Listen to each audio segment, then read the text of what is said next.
Dans un petit village caché au cœur de la savane, vivait un homme respecté nommé Ousmane.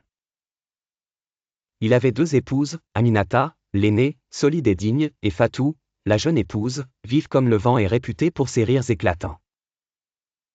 Ensemble, elles partageaient un grand enclos, des enfants turbulents et une paix fragile tressée de traditions anciennes.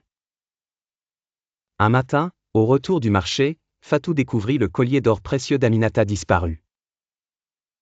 Les soupçons fusèrent rapidement, alimentés par quelques murmures malveillants de voisines jalouses. Aminata, blessée par la perte et la rumeur, confronta Fatou devant le grand baobab, point de ralliement du village. Fatou nia farouchement, jurant sur la tête de sa mère défunte n'y être pour rien. Le doute s'installa, rongeant la confiance naguère solide entre les 2 femmes. Les jours s'égrenèrent avec leur lot de silence pesant. Les repas partagés devenaient froids, les enfants sentaient le malaise.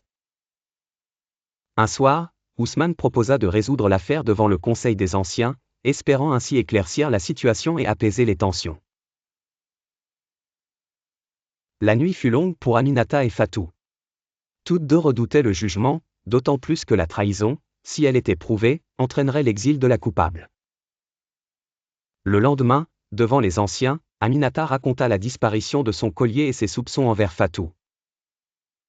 Fatou, la gorge serrée, supplia le conseil de lui accorder la possibilité de prouver son innocence. Parmi les anciens, Madame Binta, la plus sage, proposa une épreuve vieille comme le village, chacune devait placer un talisman sous le grand baobab. À l'aube, celle dont le talisman serait recouvert de fourmis serait jugée menteuse.